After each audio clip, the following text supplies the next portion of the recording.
समझ आ रही। हजरत जुनैद बगदादी रहमतुल्लाह अलैह आप तशरीफ फरमाते, बायजीद बिस्तामी रहमतुल्लाह अलैह का नाम भी लिखा है। एक शख्स आ गया कि मैंने मुरीद होना है, तो देखता रहा, 2-4 दिन रहा, कहता ठीक है जी सलाम अलैकुम, तो मैं जानता पाया देखने वाले तो कयामत की नजर रखते हैं।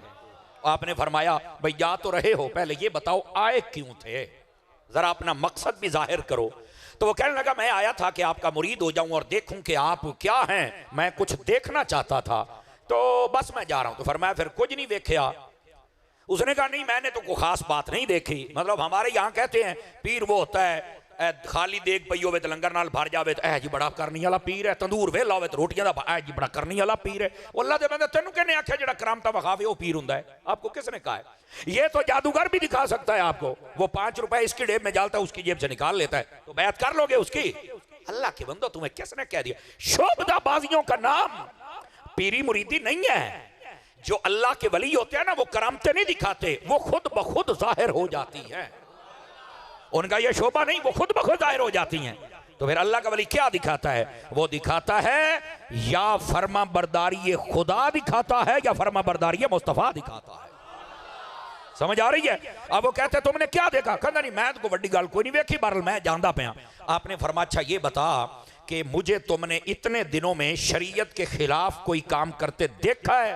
वो कहने लगा नहीं जी। तो फरमाया इससे बड़ी फिर पीरी और करामत क्या हो सकती है, मुझे बता कि मैंने शरीयत के खिलाफ कोई काम नहीं किया। लेकिन आजकल यकीन अल्लाह ते करो बड़ी अजीब और गरीब गल है जनाब, पीरी मुरीदी का म्यार ही बदला हुआ है। दाढ़ी मुंडे हैं, फासिक व फाजिर हैं, इल्म है कोई नहीं, मेले लुआण वाले, दांद बजाउण वाले, तो सारे तुसी हाथ चुम्मी चट्टी जांदे हो। अल्लाह दा नाम मन्नो, वो जिन्हों जम के मां ने नहीं चटिया उन्होंने तुसी चट्टी जांदे हो। भला पीर ऐसा होता है? किहड़े पासे टुर पे हो यार?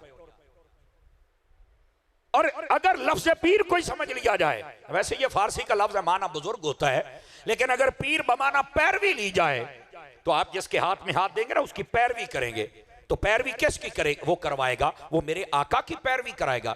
तो जो खुद अभी हुजूर की पैरवी नहीं करता वो तुम्हें क्या करवाएगा? तो ऐसे बागी बंदे के हाथ में हाथ देने का क्या मतलब है? कोई किसी बड़े घर में पैदा होके पीर नहीं बनता।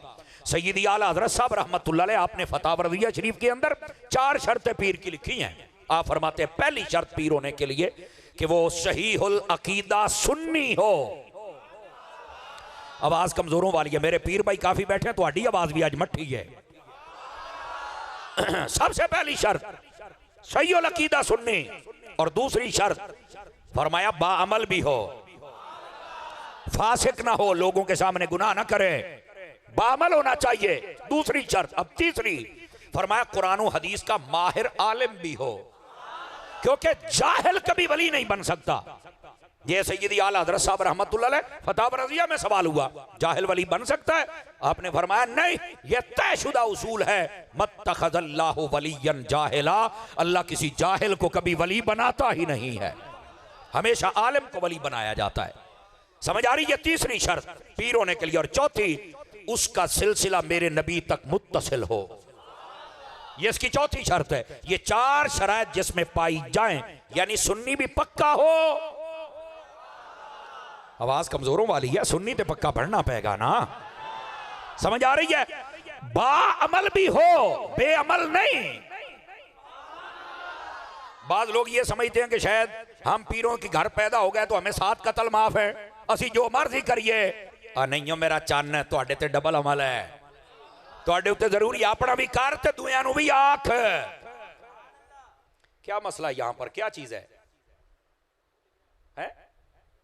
पब्बू डिग पिया है, ते जे पब्बू ने तुहानूं सारिआं नूं हिला दिता है, गल ते बन गई ना जी। कोई नहीं, काबू करो यार।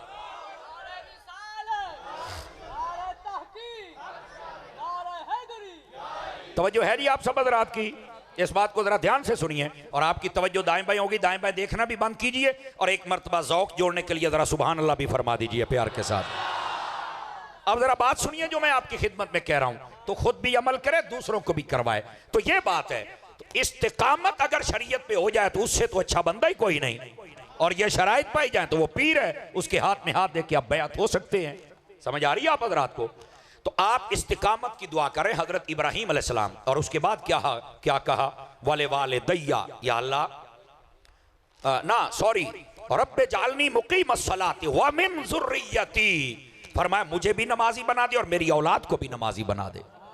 जितने यहाँ वालिदैन तशरीफ फरमा है जरा गौर फरमाएं, हमारे जब हाथ उठते हैं ना औलाद के लिए, इम्तिहान में कामयाब हो जाए, नौकरी लग जाए, बाहरले मुल्क चला जाए, ए हो जाए, ओ हो जाए, बिल्कुल आपको दुआ करने की इजाजत है, आप कर सकते हैं, लेकिन तरीका थोड़ा दुरुस्त कर लीजिए। मेरे शेख तरीकत सैयदी व सनदी अमीर अहले सुन्नत हज़रत अल्लामा पीर मोहम्मद इलियास अत्तार कादरी रज़वी दामत बरकातुहुल आलिया, आप फरमाते हैं जब भी अपनी औलाद के लिए दुआ की जाए तो ये नबियों वलियों के तरीके के मुताबिक की जाए, और वो क्या है, या अल्लाह मेरी औलाद को दुनिया के इम्तिहानों में भी कामयाबी अता फरमा दे और कब्र हशर के इम्तिहानों में भी कामयाबी अता फरमा दे।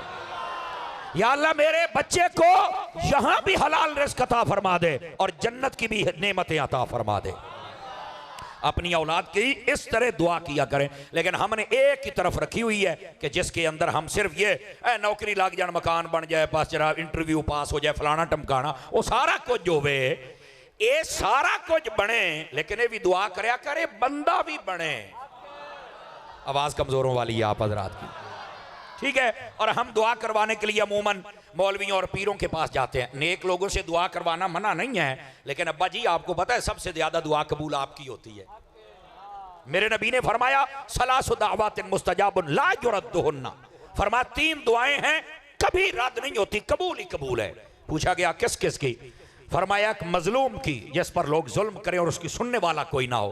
कहते नहीं ओए गरीबां दी हां तो बच, कहते हैं ना गरीबां नूं तंग ना करया कर, जेड़ा को कुछ कर ना सके तंग ना करया कर, वरना पकड़ बड़ी सख्त है। जे पकड़दा नहीं ना जे पता चलिया ते जिन्हां ने बाबे खादिम ते जुल्म कीता सी अज होना ते जुल्म वेखो हुंदा पिया जे। मेरे पास टाइम थोड़ा, मैंने सिर्फ इशारा देना है। मैं क्या हुण चानन होया है, उदों कहते सन उत्तों आर्डर आया है, मैं क्या हुण भी पुत्र उत्तों ही आया ही।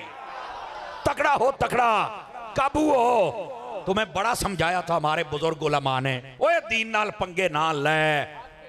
जब आ जाते इक़्तिदार में तो फिरौने वक्त बन जाते हैं, लेकिन इनको ये नहीं ना पता खुदा की कसम मेरा रब रब है। तो जो मैं बात कर रहा हूं मजलूम की बद्दुआ ना लेना, नंबर 1। और नंबर 2 ये बात भी बड़ी समझने वाली है, मुसाफिर की दुआ कबूल ही कबूल होती। जब भी आप शरी सफर पे निकले आप दुआ फरमाया करें। मेरे नबी अलैहिस्सलाम हजरत सैयदना फारूक आज़म रज़ियल्लाहु तआला आप हज पे जाने लगे, नबी पाक उनको रुखसत करने आए और पता क्या कहा, गौर से सुनिएगा, हजरत उमर क्या चीजें ये भी पता चल जाएगा। फरमाया ए उमर तू मेरा भाई है, मुझे अपनी दुआओं में तो याद रख लीजिएगा ना। समझ आ रही है, ये मेरे नबी फरमा रहे हैं, ये है फारूक आज़म। तो मुसाफिर को दुआ के लिए कहना ये मेरे नबी की अपनी सुन्नत भी है। अब तीसरी दुआ फरमाया दावतुल वालिद लिवलदिही, और तीसरी दुआ बाप की है जो अपनी औलाद